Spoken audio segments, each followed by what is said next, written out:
Isang mapagpalang gabi o araw sa inyong lahat. Sa panig kayo ng mundo, pinararating ko rin ang taos-puso kong pasasalamat sa inyong suporta at patuloy na pakikinig at panonood. Dahil nalalapit na ang mahal na araw, minabuti kong magbahagi ng kwento na siyang may kalakip ng pananampalataya. Pananampalataya na minsan na rin tinatanong at hinuhusgahan. Ang kwentong ito ay patungkol sa isang ina ng puno ng pagmamahal at sakripisyo. Kwento rin ito ng patungkol sa inyong lingkod kung paano siya dumating sa aming buhay. Again, ibabahagi ko ito at maaari mag-iwan po sa inyo to na maraming katanungan at mga samot-saring iba't ibang pakiramdam, ika nga. Ganun pa man, patuloy niyo itong pakinggan at panoorin dahil ako, si Brover, at may kwento ako sa iyo.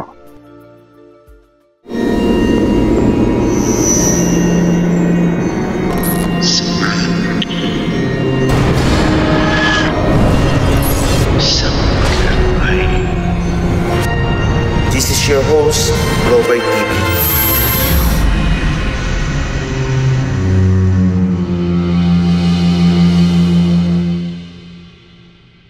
Sa episode na ito, nais ko itong simulan sa isang munting paanyaya mula sa isang kumpare o kaibigan patungo sa Apalit, Pampanga. Ang sabi niya, naalala ko noon, bro, baka pwede mo naman kaming sadyain sa ganitong petsa. Habib sa kanya, teka, i-recheck ko lang sandali yung listahan ko. At nung nakita ko yung listahan, bakante.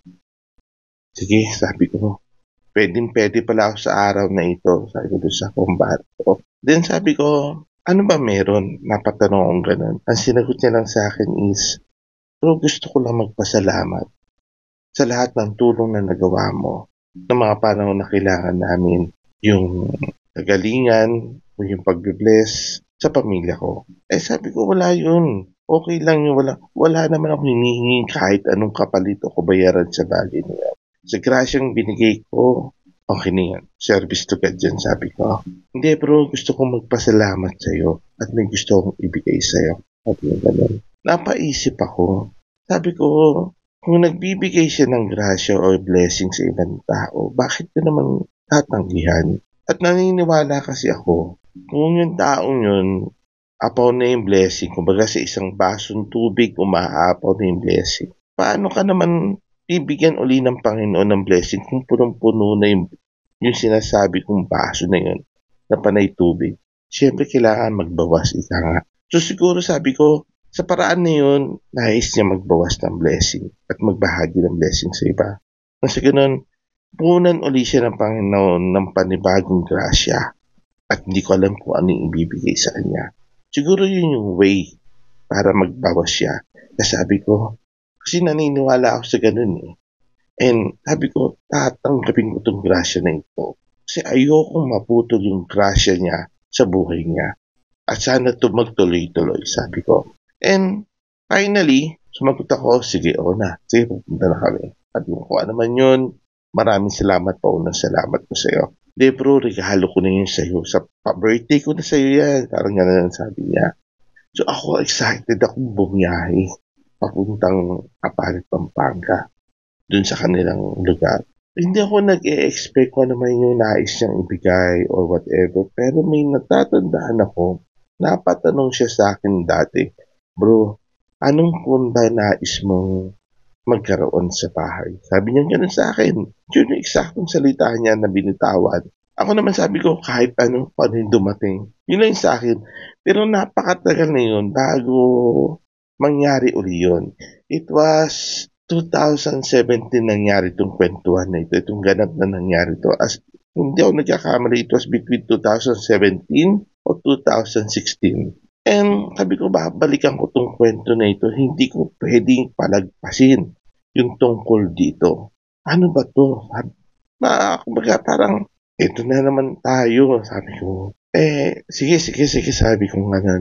Sige lang, sabi ko. So naganda kami nung gabing yun. Kasi for sure sabi ko, bibilang kami ng 3 araw do'n o hanggang 4 na araw kami do'n mag-i-stay kasi. Gano'n kasi kami, na 'pag naanyayahan kami kumbaga parang as much as possible lalo kung malayo susulitin na natin kumbaga parang gano'n. At kung kinakailangan mag-less ng ibang tao, manggamot ako do'n o ano pa man, sige okay fine, walang kaso, service to God tayo. Hindi naman tayo nanghihingi ng kapalit o kabayaran kung ano pa man. So, okay, prepare. Handa ng mga damit, sapatos, lahat. Kasi buong pamilya kami. Stay in kami doon. Kumbaga sila yung bahala. Sila yung nag-sponsor, pati doon sa driver, sa may sasakyan namin na maghahatid. Sinagot nila yung lahat. Kasi gano'n naman talaga eh. Kumbaga yun ang naging usapan namin. Kasi unang-una, simpleng mamamayan lang kami. Kumbaga parang gano'n na, ikaw na bahala. Parang gano'n. Actually, yun eh kung saan loob naman nila inalok sa amin na, naku, huwag kayong mag-alala, kami na magpapagas, pati dun sa driver nyo, kami na akong bahala dyan. Basta sumadya ka lang dito, sapat na yun, na mabless mo kami, mabless mo yung bahay, mabless mo ang bawat isa dito sa amin, sa may Apalit, sa may Pampanga. So, sige, okay, fine. So ako, wala akong masyadong ini-expect maliban sa isang bagay. Sabi ko, masarap ang pagkain doon. Natawa na lang ako eh. Ilang yung expectation ko eh. Sabi ko, okay to. Naku, mapapalaban na naman si Robert. Eto na naman po tayo. Parang ganun. Yun lang yun na ini-expect ko. Mag-i-enjoy lang ako. Mag-serve lang ako kay Lord. That's it. Sabi ko ganun. Eto na, madaling araw. Kuya Jaime. Sabi ko ganun. Ready ka na ba bumiyahe? Prior that, nagsabi na ako kay Kuya Jaime. Kuya, inimbitahan kami. Yung gabi yun, ng gabi. Kuya Jaime, makakatok ako sa kapitbahay. Kasi kapitbahay namin yun eh. Kuya Jaime, nandiyan ka ba? Sabi ko lang sa kanya. Dalawa kami mag-asawa. Sumagot si Kuya Jaime. Oh, bakit, Bert? Kuya, may lakad tayo. Bukas. Bukas na? Sabi ko gano'n. Oh, kuya, bukas na. Sabi ko, saan ba yan? Lapit lang sa may Pampanga. Balikan din, Kuya Jaime. Balikan ka. Pero kami maiiwan mo na kami doon. Sabi natawa siya. Kasi usually siya taga-asama natin. Mga lahat namin ever since. Sabi ko, mga alas 5, alis na tayo madaling araw. Sabi, na. Pagdating ng madaling araw, pare-pares na kami busy. No? Karga ng mga gamit sa may sasakyan niya. Nagkapi lang ako. Siyempre, nag-prepare tayo sa biyahe. Naligo ako na siya, of course. Diba? Tapos konting pagkain, almusal. Then, kape. Then, na. Sampa na kami sa may sasakyan. Habang bumiyahe na kami patungo dun sa Apalit, may Pampanga, yung dibdib ko parang, sabi ko, parang bakit ganito? Iba yung nararamdaman ko na naman. Na para bang angga-anggaan, na para bang nakalutang ako. Alam mo yun, parang I feel so blessed that sabi ko nga, parang may mamimit ako. Pero itong mamimit ko, hindi hindi basta-basta. Sabi ko, parang may higher being. Parang may attachment sa higher being. Sabi ko gano'n. Ano ba yung higher being? Sila yung mga, nasa kalangitan, parang gano'n. Sila yung makukonsider na si Mama Mary, Jesus Christ, yung tipong gano'n yung pakiramdaman, yung galawan, na parang, oops, teka, parang may kakaiba talaga, sabi ko gano'n. Hindi ako mapakali habang bumabiyahe kami hanggang sa dumating kami sa may Apalit, dun sa may bahay nila. Message. Bro, nandito na kami, nasa tapat ako ng bahay. Wait lang, sabi niya gano'n. Maya ito na bumungad na sila mag-asawa. All smile, okay. Nandun din yung mga anak nila. Kung baka in short, natuloy yung lakad. Na without expectation o ano man yung ilalatag nila sa amin. Parang hindi kami nag-i-expect na kahit ano. Siyempre, kwentuhan mo na, nag-almusal na ba kayo? Nagsikain na ba kayo? Siyempre, sabihin namin, nag-almusal na kami kahit paano. Pero siyempre, hindi naman pwedeng papayag sila no? Sila yung tipong maghahanda talaga ng pagkain sa pagkainan talaga, no? So, nagulat kami, may mesa na doon. Tapos, Maya-maya nilabas na yung mga pagkain nila. Ayan, pagkain. Almusal muna kami. So, nagtatanong nga kami, nagkukwento kami. Sabi ko, bro, ba't parang ano to, urgent ba itong nangyayari? Ano ba meron? Hindi, bro. Gusto ka namin makasama. Yun ang totoo.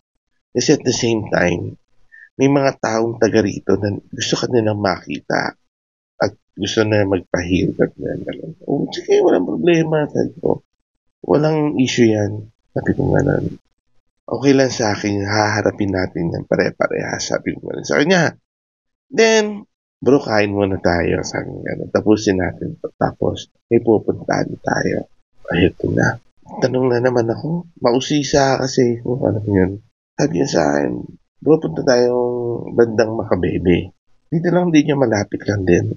Sabi ko sa akin, ano meron?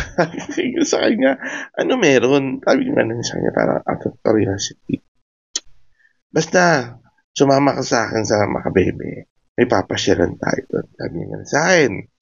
So, ni-expect ko, ang sasakyan namin is, sasakyan mismo, kumbaga parang kotse or van or what.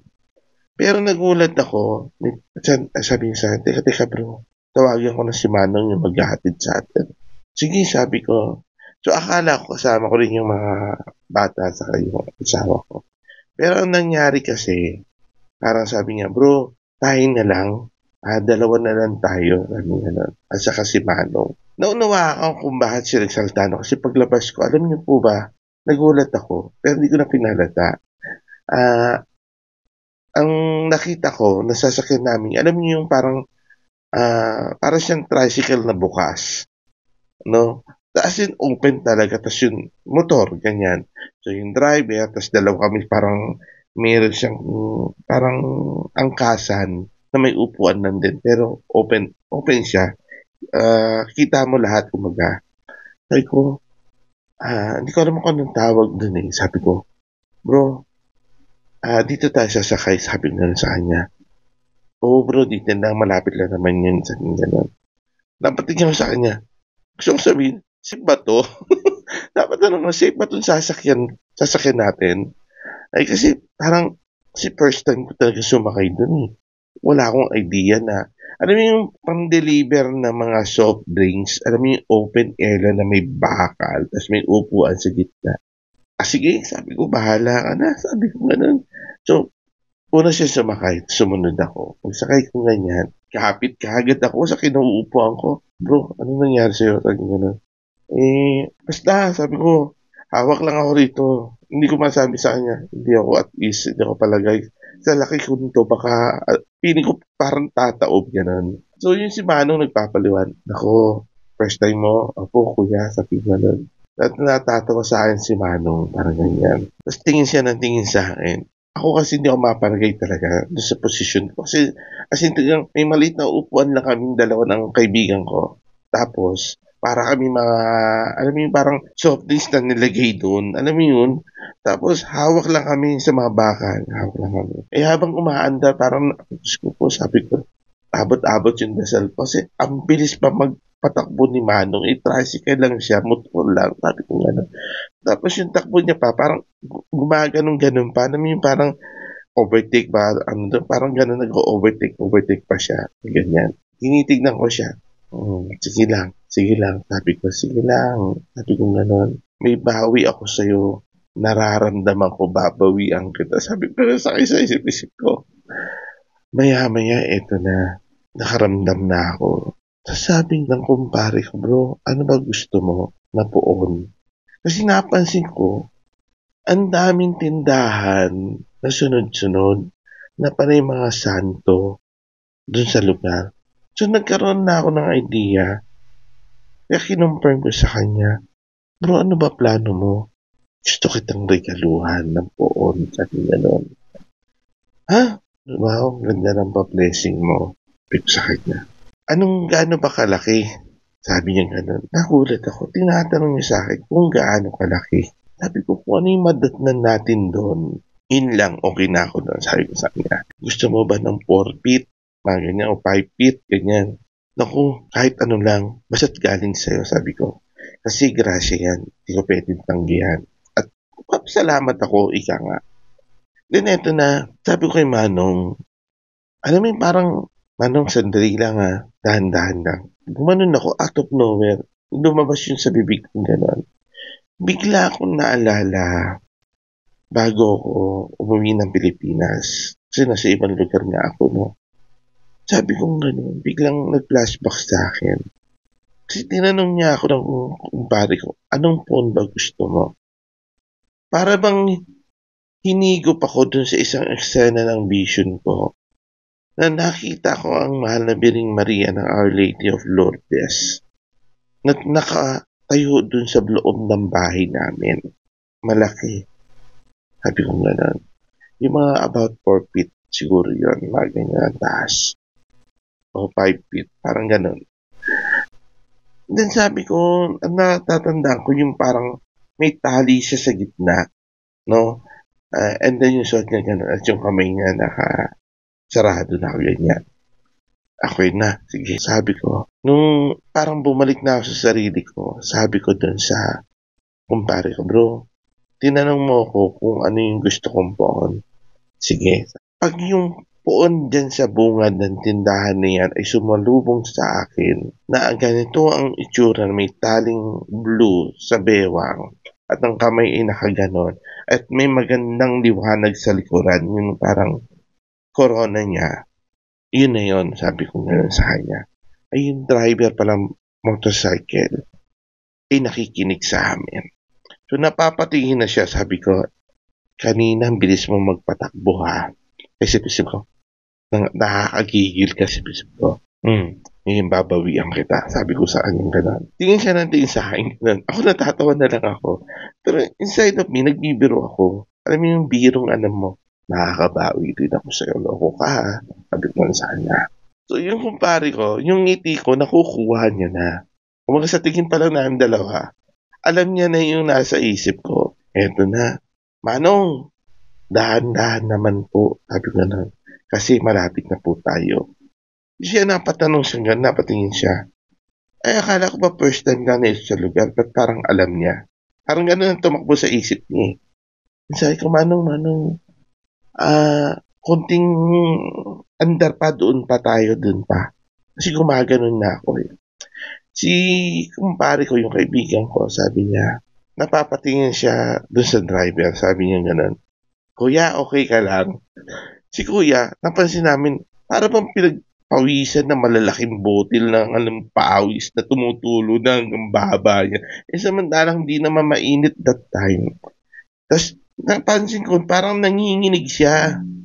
Then sabi ko, kuya, kalma lang, kuya. Hindi, kasi kanina pa ako nakikinig sa inyong dalawa eh. Sabi niya, marites din pala to si kuya sa isip ko. Grabe to si kuya, nakikinig pala sa atin, bro. Sabi sa kanya, eto na. Sige. Bakit ba, kuya? Parang nag-iba timpla mo at pinagpawisan ka ng gusto, sabi ng kumpare ko. Hindi kasi nga, kanina pa ako nakikinig sa inyo. And bakit gano'n, parang alam niya yung lugar. Tapos siya pa yung nagtuturo kung saan ako pupunta. Eh, di ba ako nga nakakalam kung saan ko idadalhin. Sabi niya gano'n sa amin. Hindi, sige lang kuya, kasi nakikita ko, nabivision ko kung saan tayo patutungo. At tinuturo sa akin kung saan tayo mapupunta. At ano yung dadatnan natin. Sabi gano'n sa kanya. Kuya, pag may nakita ka sa harap ng tindahan ng Biring Maria na may corona na maganda, na mataas, about 4 to 5 feet, at yung kamay na ganon, at may tali sa bewang na kulay asul, yung Saint Our Lady of Lourdes, doon tayo hinto. Ay, sa kanya ganon, yung tanda ko eh. So, napapatingin talaga siya ganon. Nung eto na, parang bumabagal yung takbo niya, kuya, usad mo pa. Konti pa, siguro mga pangatlong tindahan, sabi ko sa kanya. Parang nanginginig na siya, parang ayaw niyang ituloy yung pagmamaneho niya. Sabi ni kumpare ko, kuya, bakit ano nangyari? Yung pala, yung sinabi kong mahal na Biring Maria, natatanaw niya na kasi. Nakikita niya na. So, para siyang kinabahan na. Parang, sabi siya, napapailing siya ng gano'n. Hindi na siya nakatis. Sabi sa dun sa kumpare ko, sino po sila? Sino yung kasama mo? Bakit alam niya? Sabi niya ganun. Ay hindi, ano yan, nanggagamot yan. May mga, ano yan, vision, taga-Caloocan yan, sabi niya ganun. Kumpare ko, sumama ko doon sa ibang bansa, sabi niya ganun. Maraming ganap yan pagdating sa spiritual. Manggagamot yan or binasbasan yan ng itaas, sabi niya ganun. Doon naintindihan ni Kuya. Okay. Tapos nung kuya, hinto mo na. Tapos maiyak-iyak siya nung habang hinihinto niya yung tricycle. Alam mo yung ramdam ko siya eh. Kumbaga parang hindi niya ma-explain sa sarili niya kung ano yung nadinig niya at yung nakita niya na rin nagtutugma. No? Kasi nasa pintuan talaga ng tindahan na yun yung hinahanap namin. At yung sinabi ko, hinto mo na, nandito na tayo. Kaya nung hininto niya, hindi na siya nakatayo dun sa motor, hindi na siya nakaalis. Gusto niyang humakbang, paalis dun sa amin, paalis dun sa motor, hindi niya na magawa. Kasi talagang nginig na siya. Tapos tulo-tulo niya yung pawis niya. Sabi ko, Kuya, okay lang yan. Sabi ko, bless ka na kasama mo ko. Sabi sa niya, kung gusto mo pang makapanood ng ganap ko at ng wonders, sumunod ka sa akin. Sumunod ka sa amin. Isip ko, kanina tinatawanan mo ko nung sumakay ako sa tricycle mo. Dahil hindi ako sanay. O ngayon, kanina ang huling halakhak. Sabi ko sa kanya, natatawa ako. Nakakatawa na ako ng tawa. Pati yung kumpare ko, tawa na ng tawa. Ano bro, sabi sa iyo sa atin ang huling halakhak. Sabi ko na, natatawa na kami parehas. Eto na, pasok kami dun sa may tindahan. Imaginein mo, ang dami namin dinaanan, iwa-iwalay din yung tindahan, pero bakit ako dun dinala? Ayun yun. Yun na hindi ko kayang baliwan. Sabi ko yun sa kumpare ko. Pero tara, mayroon pang magaganap. Di pasok kami. Nakita ko kagad yung about 4 feet to 5 feet na santo, yung poon na mahal na Birheng Maria. Pakiramdam ko para ba nagliliwanag siya nung makita ko. Tapos nung hinawakan ko, kasi may mga pare-pareha sila eh. Kumaga, sa isang ganun design, meron siyang mga about 4 na piraso. So sabi niya sa akin, bro, alin yan? Sandali, magdadasal ako. After ko magdasal ko, panoorin mo ako. Sabi niya sa kanya. So nung nagdasal ako, sabi ko, ang dinasal ko, natatanda ko, Ina, alin dito yung para sa akin na may basbas mo, nasasama sa bahay namin at mag-stay. Sabi ko na sa kanya. So, yung kamay ko, ginanong ko na, gada isa. Gumanon ako. So, pag ganun ko, yung enerhiya na mainit na tumatagos sa kamay ko, may isa doon, na pag nilalagpasan ko, normal. Pero pag natatapat sa kanya, parang iba, may kuryente, may init, may iba yung pakiramdam talaga. Sabi ko, bro, eto to. Dito tayo. Ito gusto ko. Sabi ko sa kanya. Tanungan na, tawaran na. Nakikinig lang din ako sa usapan na Kapampangan eh. So, hindi naman ako masyadong nakakaintindi ng Kapampangan. So, ganun. Di nagkasundo na sila sa presyo at dun sa puon na pinili ko. So, okay na. Sabi ko na, ayos na. Very thankful na ako sa bagay niyan. Akala ko, ito na yung kwento. Ito yung special part ng kwentong ito. Maliban dun sa kay ina na nagturo kung saan ko siya matatagpuan. Ito yung special part. Maya-maya, nung nagkaayos na sila sa bayaran ng puon, nag-iba yung pakiramdam ko. Sabi ko, teka sandali. Bro, bakit ganito? Ang kilabot ko, ang tindi, ang lakas. Sabi ko gano'n. May nadinig ako. Sabi ko sa kanya, gano'n. Ano yung nadinig mo? Sabi ng kumpare ko. Baka hindi ka maniwala sa akin eh. Hindi. Sabi niya na, tagal na kitang kasama. Sabi niya, ano ka ba? Sige, ano yun? Sabi niya gano'n sa akin. Bro, may malit na boses akong nadinig. At alam mo ano sabi? Sabi ng munting boses. Isama mo ako. Isama mo ako sa nanay ko. Grabe ngayon, habang binabanggit ko, kilabot na naman ako. Buong katawa ko nangingilabot. Naalala ko yung moment na yun. Tuwing maalala ko, hindi natatapos tong kilabot ng katawan ko eh. Hanggang ngayon, sabi ko, eto na naman ako, sabi ko, may kwento ko na naman. Sabi ko, blessing to sa mga nakikinig, for sure, sabi ko. For sure, isa sa inyo man nakakaramdam na ng pangingilabot. Dahil ito yung kwento, sabi. Sama mo ko sa ina ko. Sabi niya naman. Sama mo ko sa nanay ko. Sabi niya, paulit-ulit na ganun. Sama ko sa nanay ko. As in talagang bata. Maya-maya, akala ko pandinig lang. Ngayon yung sensitivity ko, lumakas. Paano? Kasi ito, ang sumunod na ganap. Pagpikit kong ganon, may naramdaman ako sa hita ko sa bandang kaliwa ko. Yung yakap ng isang bata, alin yung maliit na kamay o braso na yumakap, as in yakap dito sa binti ko, sa upper thigh ko. Napakapit ako sa kumpare ko, bro. Pumikit lang ako. Pero ibig naramdaman ko, sabi ko, bro, may nakayakap dito. Sabi ng kumpare ko, bro, wag kang ganyan. Sabi sa akin ganun, wag kang ganyan. Huwag mo akong takutin. Uy, hindi kita tinatakot, sabi ko. Talaga, ito talaga, seryoso. Pagpikit ko, may yumakap. Hanggang ngayon, nakayakap siya. Sabi ko, dito sa upper thigh ko, sa kaliwa. May something to, ang tawag niya, nanay daw, nanay. Inulit na naman niya. Pero this time, may karuktong na yung salita niya. Sabi niya ganito. Ang lambing na ng boses, sabi niya. Yung pakiusap niya, parang mararamdaman mo na yung may pagmamahal. Sabi niya ganun, no? Isama mo sa nanay ko. Pag sinama mo ako, bibigyan kita ng swerte. Napatingin akong ganun sa lower part. Nangita ko sa left side. Ramdam ko, nakatayo siya rin sa side ko.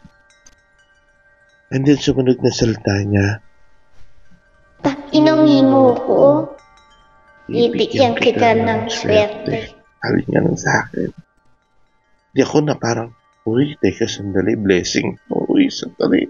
Ako pa, medyo parang na-excite ako na nanginginig na sa na-experience ko at that time. And then sumunod na salita niya, Inumin mo ko, tutulungan kita. Sabi niya gano'n. Yung boses na napakaamo, may nahon, na hindi ka matatakot. Sabi ko naman sa kanya, bro, hahanapin ko to sandali na bigyan mo ako ng konting oras. Sige. Kung ano man yung nangyayari sa inyo, bahala ka. Pero, mo takutin. hindi kita tatakutin. Totoo to. Mamaya ko ipapaliwanag sa'yo. Sabi ko, bro, may nakayakap nga hanggang ngayon. Hanapin ko daw siya, sabi niya. So ako, yung mata ko, inikot ko na.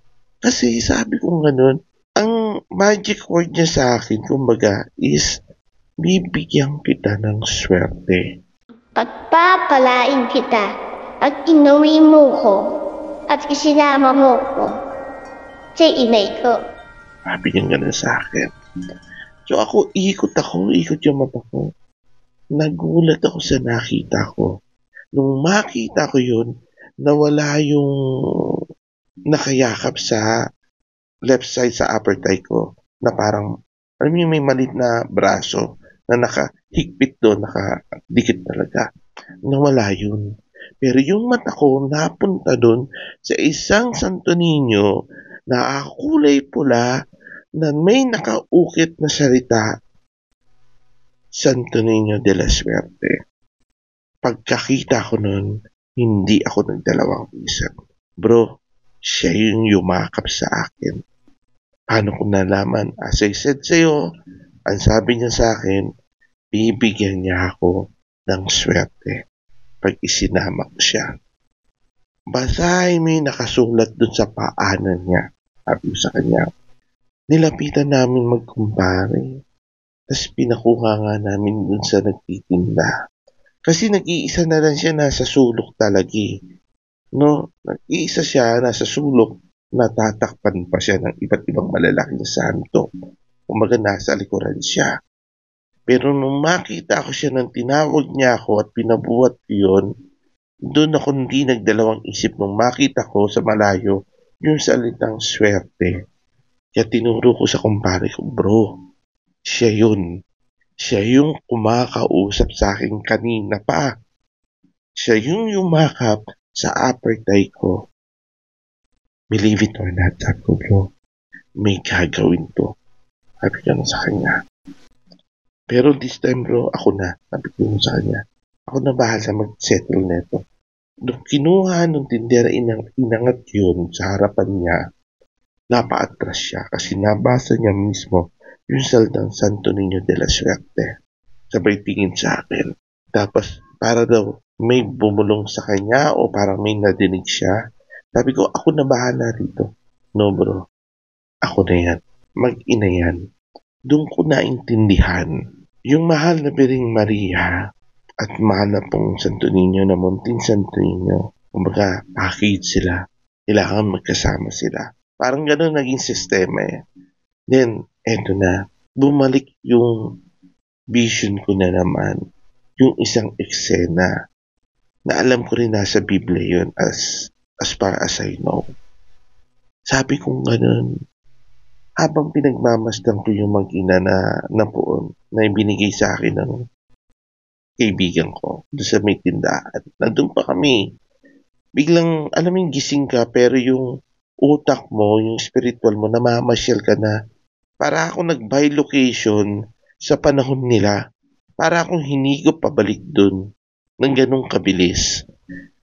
Sabi sa akin, biglang pinakita sa akin yung eksena na nataranta si Inang Biring Maria nung makita niya nadapa si Jesus. Alam mo yung pakiramdam na ganong eksena? Parang, alam mo, nandun ako eh, kitang-kita ko eh. Dinala ako sa panahon nila na yung mahal na birhen na nataranta siya ng bilang nanay, na yung anak niya si Jesus nadapa.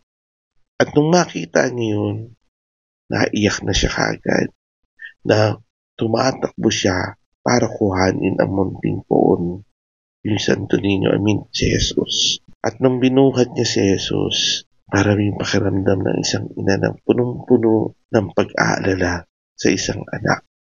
Kung napaano na ba yung anak niya. Then, it made me realize ang pagiging ina ay walang hanggang katapusang pagmamahal at sakripisyo. Kumbaga. And bilang isang anak din, pag ikaw'y nadadapa, ang tinatawag mo ay ang iyong ina. So parang sabi kong gano'n sa nakita kong eksena, it make me realize kung gaano kaimportante ang isang magulang na babae o yung isang ina na talaga namang lahat gagawin para sa anak. Sabi ko gano'n, it makes sense yung eksena ko. Hanggang sa ibinalik niya nila ako dun sa present time na nandun ako sa tindahan. Kasi nakita ng kumpare ko na parang nawala ako eh. Parang ganun eh. And then inalog niya ako. Bro, ano nangyari? Sabi ko, may ako kwento sa'yo. Sabi ko sa kanya. Tara na. Uwi na natin sila. Isang malaking buntong hininga lang ang iniwan ko doon sa tindahan. Ang punong-puno ng pasasalamat. Sabi ko, iba tong experience nito. Hindi kayang bayaran, priceless. Ganun na nga ang nangyari sa loob ng tindahan.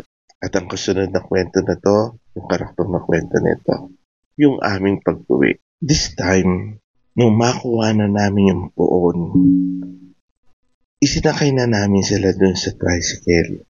Dun sa pinagsakyan namin patungo doon. At si Manong, nabutan namin na nandun pa rin.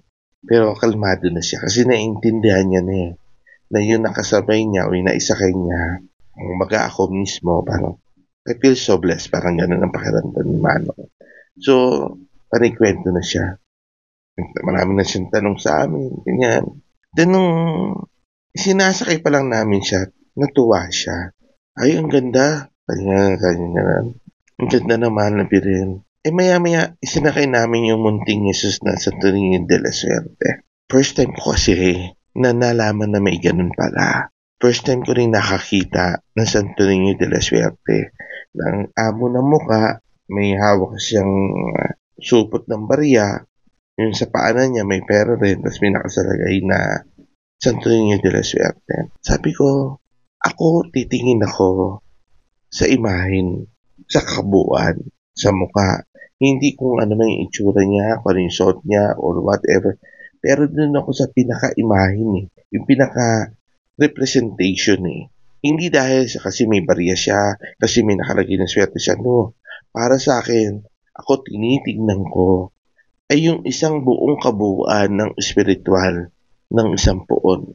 Isa yung paalala na somehow na nabuhay sila kasama natin. At yun ay isang paalala rin na sila ay hindi naman natin sila sinasamba. It is something like, it is a representation. Kumbaga sa isang larawan ng tao na mahal mo o may halaga sa'yo, pag pinagmasdan mo parang hindi nalalayo sa isang larawan na babalik-balikan mo yung alaala ng pagiging mabuti nilang tao. Kumbaga parang ganun yun. Kumbaga sa mga mahal mo sa buhay na yumaon na, may mga larawan yan. Kumbaga yan ay parang yung larawan na yan is representation na yung taong yun, mahal mo, mahalaga sa'yo, may importante sa'yo, at respeto yung nais mong ibigay bilang paalala o isang alaala. Ganun ako sa poon. And yun yung overall ko, yun ang opinion ko, ito sa akin lamang, no? Yun yung aking naging aral sa itaas. And nakasakay na kami doon, nakapaharap din siya doon sa mga, kasi open air yung sinasakyan namin kita talaga. Napagmasdan ko habang bumabiyahe kami, yung mga taong nakakita sa kanila, sa kalsada, may mga nagsasign up na cross, ganyan. Sabi ko, wow, para bang, habang nasa biyahe kami, para bang, I feel so blessed na sa akin pinakuha, yung poon, parang ganon. And, ang mga nakikita ko sa kalsada na parang nagbibigay galang, or parang natutuwa, o nagsasign up na cross, parang, I feel so blessed to share this blessing. Sabi kong ganon. Iba yung pakiramdam And then nagulat ako, ito yung isa pang kwento, na nagulat ako, nung nandun na kami, malapit sa kanila, sabi ko, bakit maraming tao? Sabi ko ganon. At nung pinarada yung tricycle doon sa tapat ng bahay nila, kasi labas pa lang sa village nakikita ko yung mga tao na may naglalakad papasok doon sa village. Na sinusundan din namin at the same time. Nagulat ako. Ang patutunguhan din pala, doon din pala sa bahay nila. Yung pala kakilala rin nila, yung iba hindi nila kakilala kasi nakayag lang o nayaya lang para manood o makita ko or what. Nagulat ako nung ipinasok na namin, pinarada na yung tricycle, kinuha na namin yung phone, and ipinasok na namin doon sa kanila sa bahay. Nakita ko, may mga tao nung punong-puno ng pananampalataya, naghihintay sa akin. So, sabi ko, ano meron? Ano sadya? Parang gano'n. Unang-una, hindi ko pa nakukuha. Akala ko rin, bisita lang din nila. Parang gano'n. Kasi parang nataon na may piyesta rin sa kanila. So, may mga tao talaga. Baka ako parang, okay, baka bisita. Sabi ko na sa kanila. Hanggang lumapit yung asawa ng kaibigan sa bro, gusto magpatingin, gusto magpagamot. Kasi yung anak niya may sakit sa dugo. Baga, ang pagkakaintindi ko is mas maraming WBC o yung white blood cell na tinatawag. So in short, parang newly diagnosed na leukemia yung bata. So ako, tinignan ko yung bata. Tapos habang naka-display yung poon, yung mag-ina, na mahal na pong Santo Niño de la Suerte at yung Mama Mary na Our Lady of Lourdes, nandun lang kasi sa labas eh.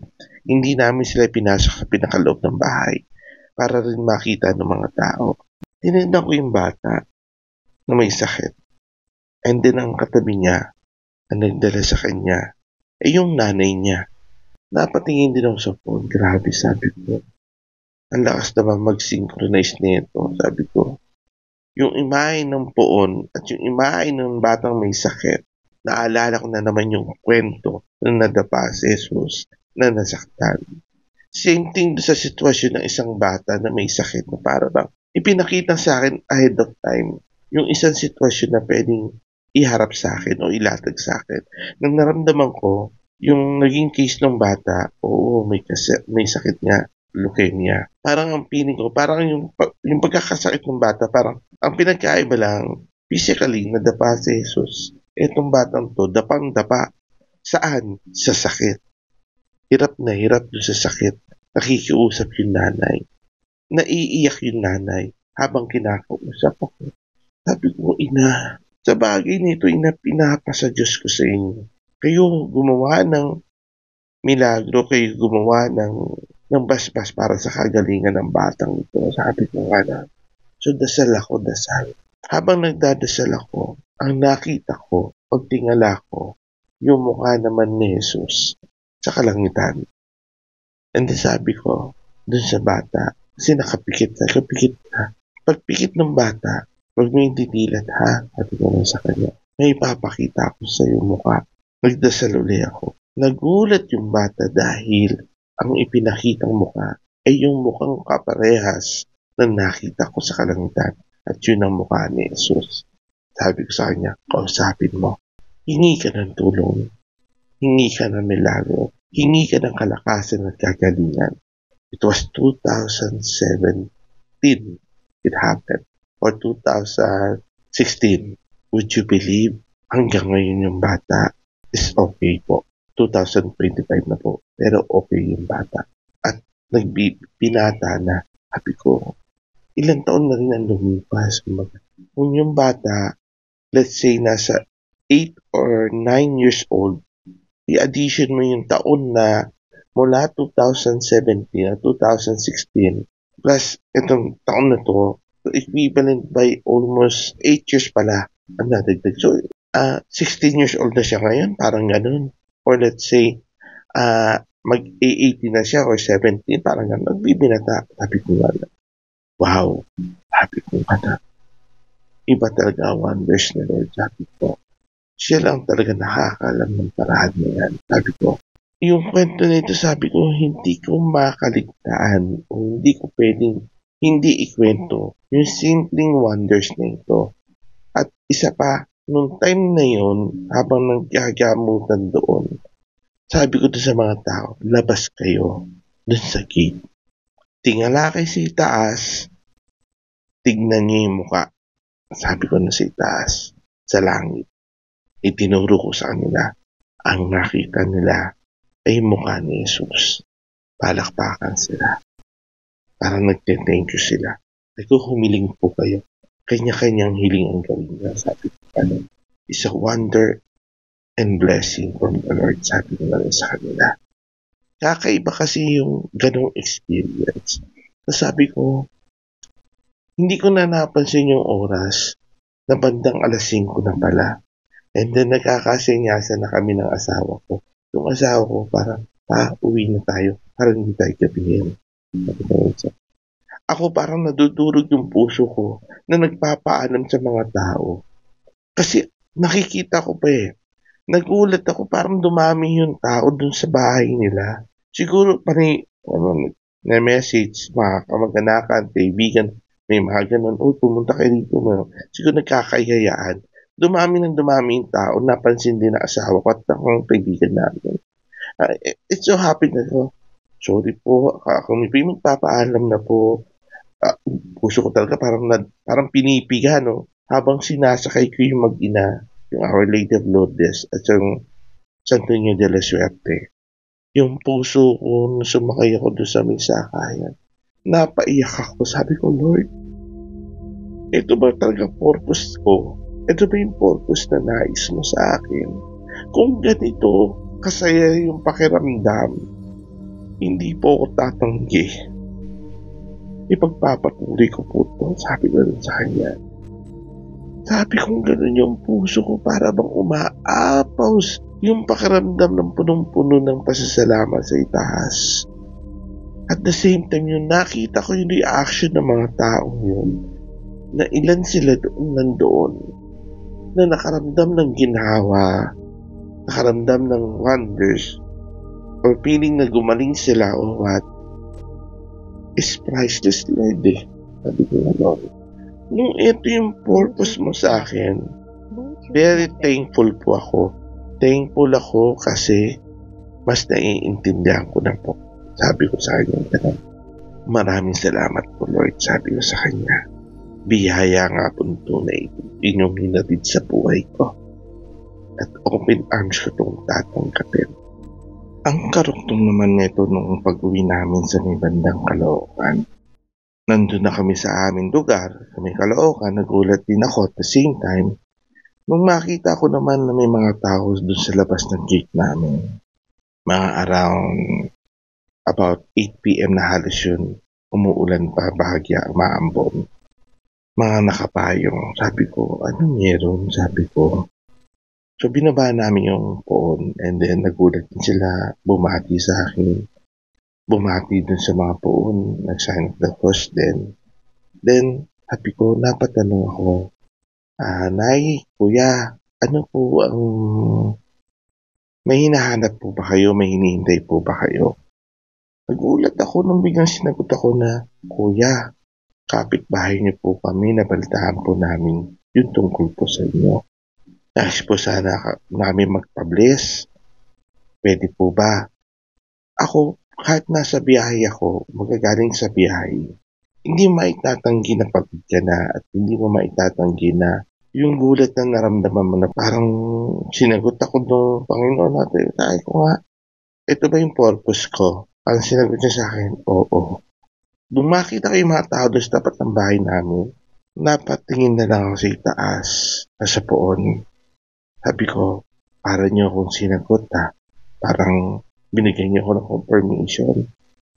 Na parang sinabi niyo, oo, mayroon pang naghihintay dyan sa bahay mo. So, sabi ko na lang, kasi daw pagod na ako, kasi daw galing sa biyahe. Sabi ko na lang, Lord, bigyan mo pa ako ng konting lakas. Kasi niya, paharapin itong mga taong to, sabi ko. Kasi medyo marami-rami rin eh. Pero alas 8 na. Sabi ko na sa isip-isip ko. Kumbaga parang oras na rin ng pahinga o tulog. Pero tinawag mo ako, Lord, para magsilbi uli sa'yo. Para mo sinagot sa tinatanong ko kung ito ba yung purpose ko. And eto na nga, ang sagot mo, harapin ko sila. So, pinapasok sila sa bahay. And magkasya naman sila doon sa munting bahay ko. Then eto, yan, usap, dasal, pagbibless, gamutan, yung naganap na yun. Hanggang sa natapos ko silang lahat. At pinakilala ko nga sila earlier dun sa Santo Niño de la Suerte. At the same time sa Mahal na Birheng Maria. Nung natapos na yung gamutan, yung pagbabasbas sa kanila, so naglinis na ako. Yung asawa ko, dahil pagod na rin, mas nauna siyang umakyat dun sa kwarto at nagpahinga kasama yung mga bata. Ako, parang naiwan na lang ako dun sa baba at the same time yung isang anak ko at yung mother-in-law ko. And then, nung paglabas ng mga tao, sinarado na rin namin yung gate and then, nagpunas-punas, naglinis kami ni nanay. So, habang nagpupunas kami ganun, naka-display na kasi yung poon ng Santo Niño dun sa pinakaitaas ng stand. Kung saan siya nakapatong talaga. Na hanggang ngayon, dun pa rin siya nakapwesto. Nung pinupunasan ko na yung stante at nung papunta na ako sa kanya, may napansin ako dun sa may paanan niya. Muli ko nabasa yung Santo Niño de la Suerte. Bigla ko naalala yung sinabi niya, pag inuwi mo ako sa bahay mo, tutulungan kita at bibigyan kita ng swerte. Napangiti akong ganun. Sabi ko, maraming salamat sa tulong mo Sabi ko sa kanya. Maya-maya habang nagpupunas ako ng gano'n, punas.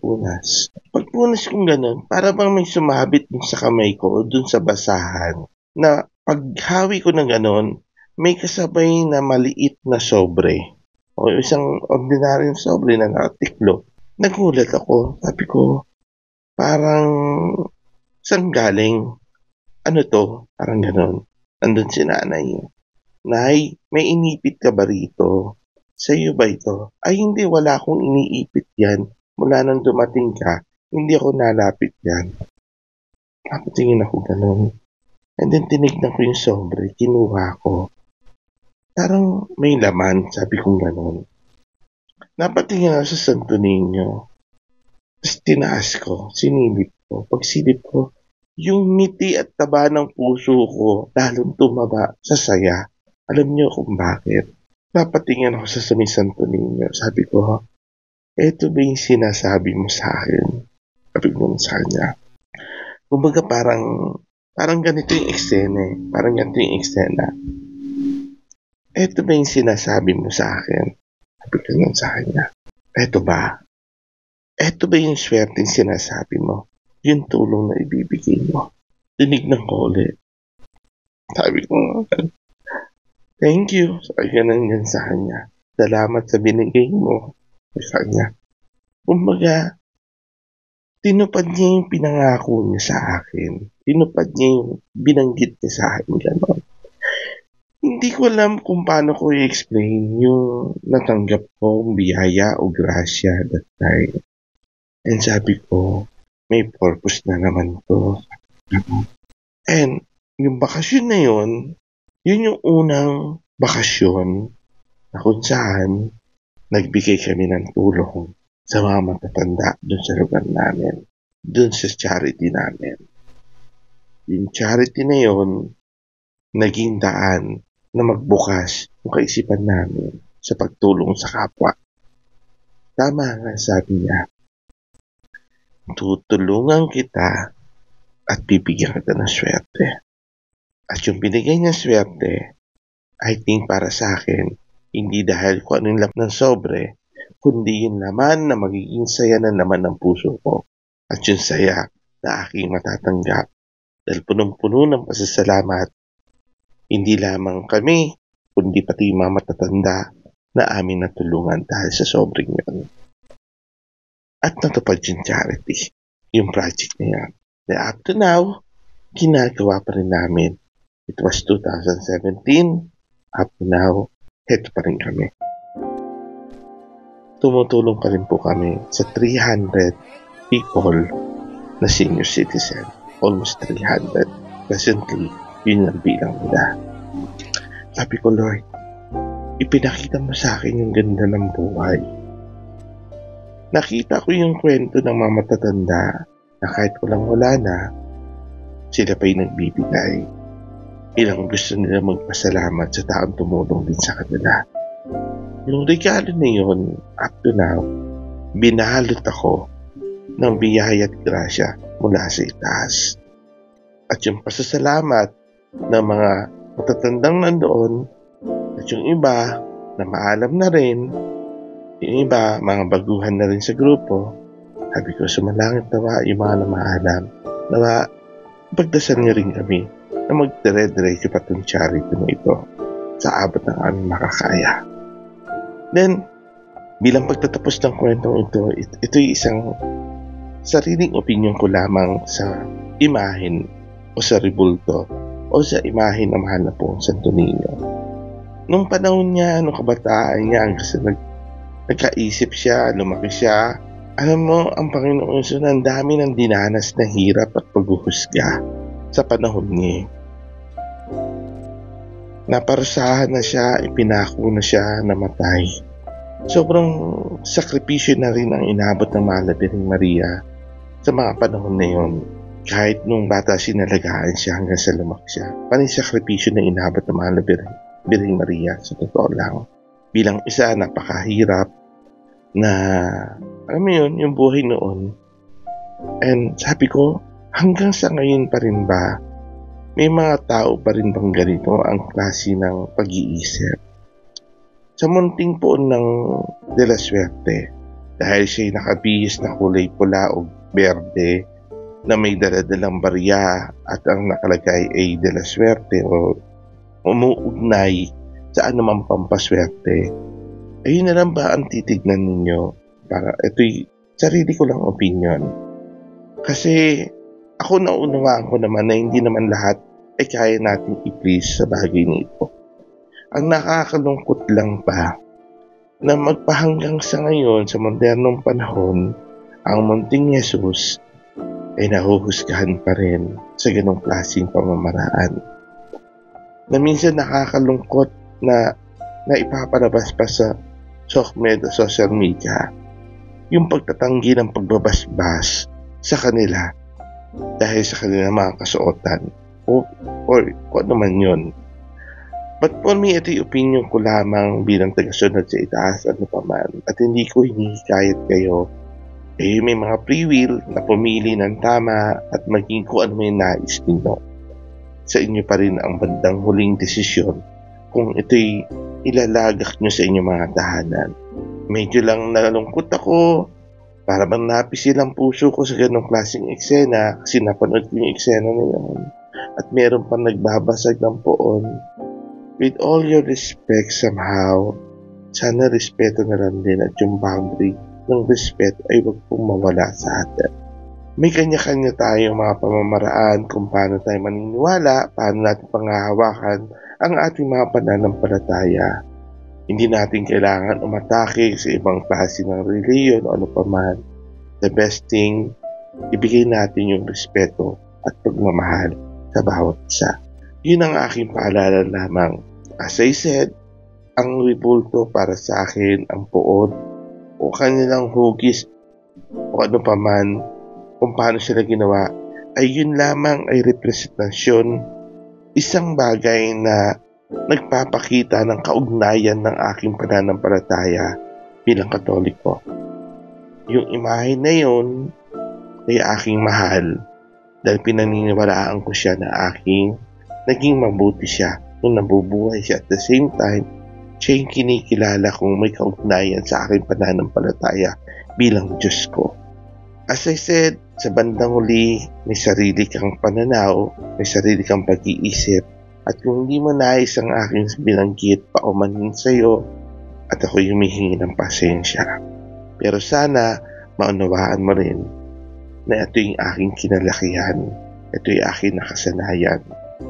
Ganun pa man, ang pinararating ko sa'yo, ay taos pusong pasasalamat at napadaan ka sa akin at nakinig ka. Again, sana wag natin husgahan kung ano man yung kanyang kasuotan o ano man hawak niya. Pero yung makita natin yung pinakaloob ng image niyang yun bilang siya. Kumbaga, ito'y bilang munting Jesus. Kasi dehod nang may hawak siya ng ganito. Kasi dehod nang may ganyan siya.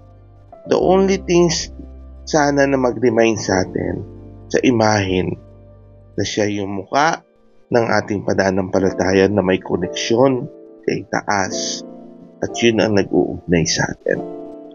Sana mahinto yung paghuhusga sa kanya, lalo na sa loob ng bulwagan ng pananampalataya na dapat kayo mismo sana ay parating sa amin yung malinaw na paliwanag at malinaw na pamamaraan. Sana mas maintindihan pa po namin yung mga nais na pamamaraan sa bagay nito. At kayo ang mas sigit na may aral sa bagay na yun. At sana mas naunawaan din natin ng bawat isa ay yung imahe na yan ay again is isang representasyon ng ating pananampalataya at koneksyon dahil naniniwala na sila yung naging mabuting nilalang sa mundong ito nung minsan din na sila yung nabuhay kasama ng mga tao. Ito muli si Brober, dito nagtatapos ang episode na ito. At again, wini-welcome ko po kayo at nagpapasalamat ako sa patuloy niyong suporta sa Walk Into the Lights by Brober. Thank you and God bless po sa inyo lahat. Pagpalain po kayo At muli niyo pong subaybayan ang susunod ng mga episode po. Maraming salamat po ulit sa inyo lahat.